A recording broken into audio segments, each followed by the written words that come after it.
2015 zero seats, 2020 zero seats और 2025 zero seats. अब आप सोच रहे होंगे कि क्या ये वही कांग्रेस है जिसने पिछले साल हुए लोकसभा चुनाव में 52 से बढ़कर 92 सीट्स जीत ली थी। कांग्रेस का मोमेंटम बन चुका था, लेकिन मोमेंटम पर ब्रेक कब और कैसे लग गया?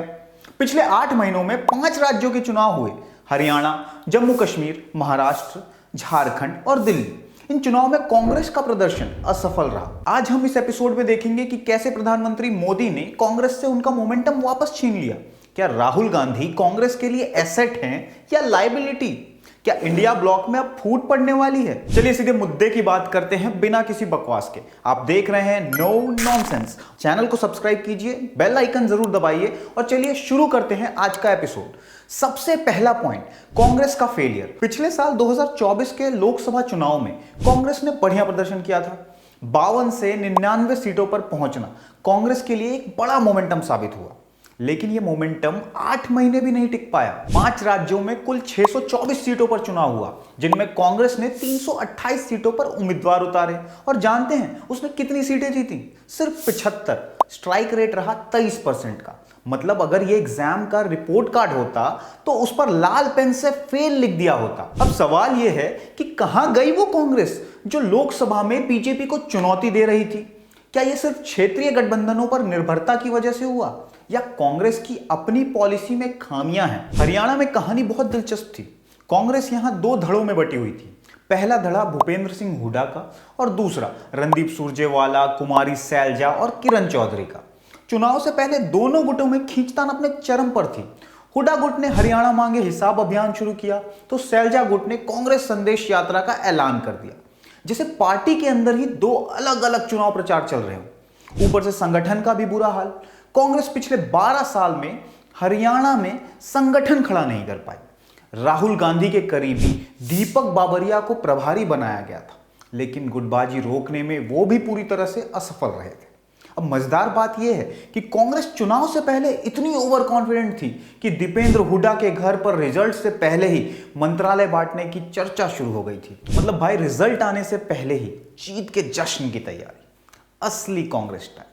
लेकिन चुनाव नतीजे आए और कांग्रेस का ये ओवर कॉन्फिडेंस धराशायी हो गया। कांग्रेस बुरी तरह हार गई और बीजेपी ने हैट्रिक लगा दी। तो दोस्तों, कांग्रेस ने यहां मौका गंवाया और हार की एक बड़ी वजह थी गुटबाजी और ओवर कॉन्फिडेंस। अब बात करते हैं जम्मू कश्मीर की। यहां कांग्रेस ने नेशनल कॉन्फ्रेंस के साथ गठबंधन करके चुनाव लड़ा।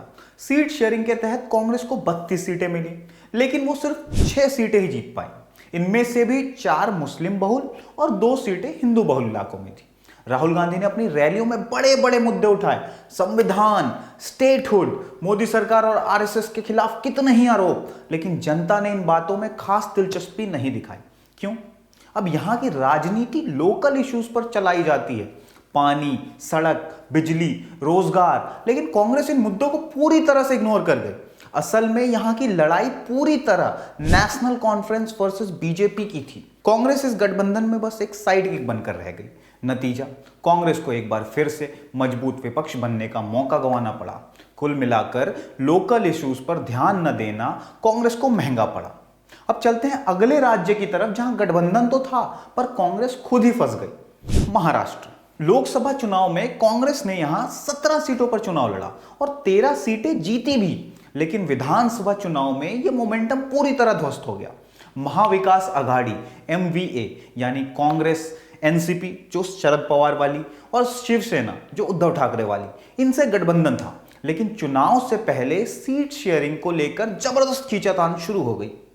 कांग्रेस 110 से 120 सीटें मांग रही थी। उधर उद्धव ठाकरे खुद को मुख्यमंत्री पद का दावेदार मान रहे थे, जबकि शरद पवार को यह सब कुछ भी मंजूर नहीं था।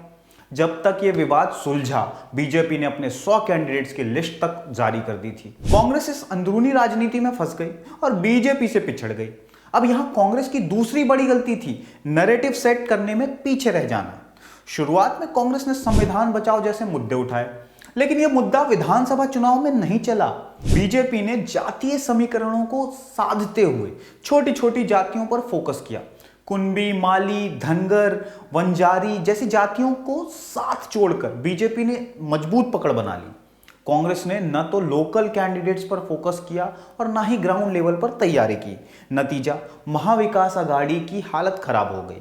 कांग्रेस 103 सीटों पर चुनाव लड़ी और बुरी तरह हार गई। तो महाराष्ट्र में भी वही कहानी दोहराई गई, गठबंधन की खींचतान और कांग्रेस का कमजोर नैरेटिव। अब बात करते हैं झारखंड की, जहां कांग्रेस एक साइड रोल में सिमट कर रह गई। झारखंड में कांग्रेस ने झारखंड मुक्ति मोर्चा यानी जेएमएम के साथ मिलकर चुनाव लड़ा, लेकिन यहां कांग्रेस की भूमिका एक साइड किक से ज्यादा कुछ नहीं थी। पूरे चुनाव अभियान की कमान जेएमएम के हाथों में रही। मुख्यमंत्री हेमंत सोरेन और उनकी पत्नी कल्पना सोरेन ने करीब करीब 100 सभाएं की और पूरा प्रचार प्रसार संभाला। कांग्रेस के पास झारखंड में ना तो कोई मजबूत नेता था और ना ही संगठन। कांग्रेस को बस सहयोगी पार्टियों की तरह सीटें मिली, लेकिन इन सीटों पर भी हेमंत सोरेन के कद और मेहनत का असर था। झारखंड में कांग्रेस सिर्फ नाम के लिए थी। इंडिया ब्लॉक में बने रहने के लिए उसे जेएमएम की हर बात माननी पड़ी। यहां कांग्रेस के प्रदर्शन में न कोई रणनीति दिखी, न कोई लॉन्ग टर्म प्लान।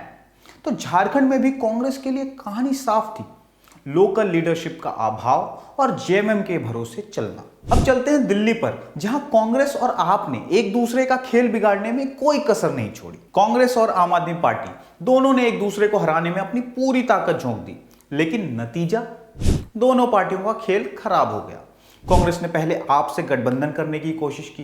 वो 5 से 10 सीटें चाहती थी, लेकिन 1 दिसंबर 2024 को अरविंद केजरीवाल ने साफ कह दिया कि वो किसी से कोई गठबंधन नहीं करेंगे। इसके बाद दोनों पार्टियों के बीच आक्रामक प्रचार शुरू हो गया। कांग्रेस ने आपके कुशासन के खिलाफ पदयात्राएं निकाली। अजय माकन ने केजरीवाल को देशद्रोही और फर्जी तक कह दिया। उधर जब राहुल गांधी ने केजरीवाल पर हमला बोला, तो केजरीवाल ने पलटवार करते हुए कहा, आज राहुल गांधी जी ने मुझे खूब गालियां दी, लेकिन मैं उनके बयानों पर टिप्पणी नहीं करूंगा। उनकी लड़ाई कांग्रेस को बचाने की है, मेरी लड़ाई देश को बचाने की है। मतलब दोस्त से दुश्मनी वाली स्थिति बन गई थी। कांग्रेस ने आपके बड़े नेताओं के सामने अपने मजबूत कैंडिडेट्स उतारे। नई दिल्ली सीट पर केजरीवाल के खिलाफ संदीप दीक्षित, कालकाजी में आतिशी के खिलाफ अलका लांबा और वजीरपुर में राकेश गुप्ता के खिलाफ रागिनी नायक को उतारा गया। लेकिन कांग्रेस को करारी हार मिली, एक भी सीट नहीं जीत पाई। 67 सीटों पर तो कांग्रेस की जमानत तक जब्त हो गई। तो दिल्ली में भी कहानी साफ थी, गठबंधन नहीं हुआ, आपसी खींचतान बढ़ी और नतीजा दोनों के लिए बर्बादी। तो दोस्तों, सवाल यह उठता है कि क्या कांग्रेस ने लोकसभा चुनाव के बाद एक बड़ा मौका गंवा दिया है? लोकसभा चुनाव में इंडिया ब्लॉक की अगुवाई कांग्रेस कर रही थी, लेकिन अब हालिया चुनावी हार के बाद गठबंधन के अंदर से ही सवाल उठ रहे हैं। क्षेत्रीय पार्टियां पूछ रही हैं कि जब कांग्रेस खुद अपने दम पर वोट नहीं ला पा रही, तो इस गठबंधन का नेतृत्व कैसे कर रही है? हरियाणा, महाराष्ट्र और झारखंड जैसे राज्यों में कांग्रेस की कमजोर परफॉर्मेंस ने इन पार्टियों को नाराज कर दिया है। सब ये सवाल पूछ रहे हैं कि क्या राहुल गांधी कांग्रेस के लिए एसेट हैं या लायबिलिटी? लोकसभा चुनाव में कांग्रेस को 99 सीटें मिली, लेकिन ज्यादातर सीटें उसे रीजनल पार्टियों के सहयोग से मिली थी। राहुल गांधी पर सवाल इसलिए भी उठ रहे हैं क्योंकि लोकल लीडरशिप से उनकी दूरी बढ़ती जा रही है। प्रियंका गांधी भी सक्रिय नहीं दिख रही। कई राज्यों में कांग्रेस संगठन बिखरा हुआ है। तो अब कांग्रेस के सामने दो ही रास्ते हैं, या तो वो लॉन्ग टर्म पॉलिटिक्स के लिए खुद को मजबूत करे, या फिर वही नतीजे आते रहेंगे जो हमने दिल्ली, हरियाणा, महाराष्ट्र में देखे। तो दोस्तों, इस पूरे एक्सप्लेनर का निचोड़ यह है कि कांग्रेस के सामने अब समय कम है। उसे अपने संगठन और रणनीति में जल्द बदलाव करने की जरूरत है, वरना बीजेपी से मोमेंटम छीनने का जो सपना कांग्रेस ने देखा था, वो अब दूर की बात बनता जा रहा है। आपकी इस पर क्या राय है? क्या कांग्रेस अब भी इंडिया ब्लॉक का नेतृत्व करने लायक है? क्या राहुल गांधी पार्टी को फिर से खड़ा कर पाएंगे? कमेंट्स में अपनी राय जरूर बताएं, और अगर आपको ये वीडियो पसंद आया तो लाइक, शेयर और सब्सक्राइब करना मत भूलिएगा। आप देख रहे थे नो नॉनसेंस, मुद्दे की बात बिना बकवास। मिलते हैं अगले एपिसोड में। धन्यवाद।